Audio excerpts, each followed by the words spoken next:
Aula 7. Direito do Trabalho. Decreto-Lei no 5.452/1943 CLT. O direito do trabalho nasceu da luta pela dignidade humana. Criado em um tempo de desigualdade, o Decreto-Lei no 5.452 de 1º de maio de 1943 reuniu todas as normas que protegem o trabalhador.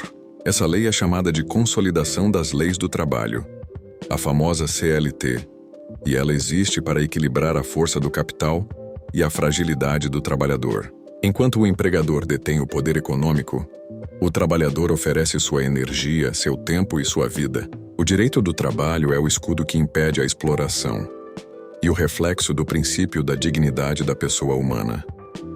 O artigo 2º da CLT define o empregador como aquele que assume os riscos da atividade econômica e dirige a prestação pessoal do serviço.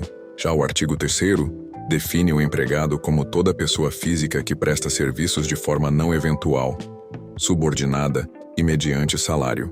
Dessa relação nasce o vínculo de emprego, onde o trabalhador oferece sua força e o empregador assume a responsabilidade. Os pilares dessa relação são simples e profundos: subordinação, pessoalidade, habitualidade e onerosidade. Sem esses 4 elementos não há vínculo empregatício. O direito do trabalho é guiado por princípios próprios. O primeiro é o princípio da proteção, que garante vantagem ao trabalhador em caso de dúvida. O segundo é o indúbio pro operário. Na dúvida, interpreta-se a norma a favor do empregado. O terceiro é o princípio da primazia da realidade, que diz que o que importa não é o que está no papel, mas o que acontece de fato. Se a carteira diz uma coisa e a prática mostra outra, vale a realidade. A jornada de trabalho é um dos temas mais sagrados da CLT. O artigo 58 estabelece que a jornada normal não pode exceder 8 horas diárias e 44 semanais. O tempo que excede isso é considerado hora extra, que deve ser paga com acréscimo de no mínimo 50%. Nenhum ser humano nasceu para trabalhar sem limites. O descanso é parte da justiça social. O salário é outro pilar essencial. Deve ser pago pontualmente e nunca reduzido sem negociação coletiva. O artigo 7º, inciso 7, da Constituição Federal garante a irredutibilidade salarial. O salário é o reconhecimento do valor do trabalho, não apenas o preço de uma tarefa. As férias previstas no artigo 129 da CLT são um direito fundamental. Após 12 meses de serviço, o empregado tem direito a 30 dias de descanso com remuneração acrescida de 1/3. Descansar não é luxo, é parte da dignidade humana. Quando o vínculo termina, nascem as chamadas verbas rescisórias, saldo de salário, férias, 13º proporcional e aviso prévio. O empregador tem até 10 dias para quitá-las, conforme o artigo 477 da CLT. Se não o fizer, deve pagar multa equivalente ao salário do trabalhador. O FGTS, Fundo de Garantia por Tempo de Serviço, criado pela Lei nº 8.036/1990, é uma poupança obrigatória que protege o empregado demitido sem justa causa. É a reserva da esperança, um amparo para quem perde o emprego.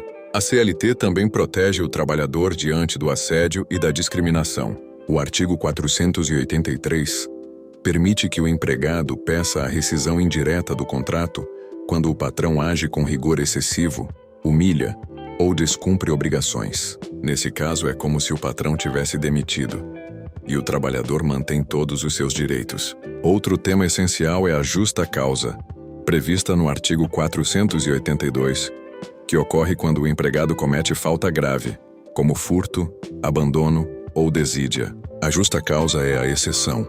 A demissão imotivada é a regra. O trabalhador não é descartável.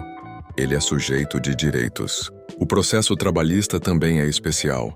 No artigo 791, a CLT reconhece o jus postulandi, o direito do trabalhador de ingressar com ação sem advogado na Justiça do Trabalho, embora seja sempre recomendável contar com defesa técnica. A Justiça do Trabalho é célere, simples e próxima do povo, porque sua missão é proteger a parte mais fraca da relação. O direito do trabalho é o coração da justiça social. Ele transforma o suor em direito, o esforço em reconhecimento e o tempo em dignidade. A CLT, nascida em 1943, continua sendo um dos maiores símbolos de proteção humana do Brasil. Mais do que um livro de leis, ela é um pacto moral. Quem trabalha merece respeito.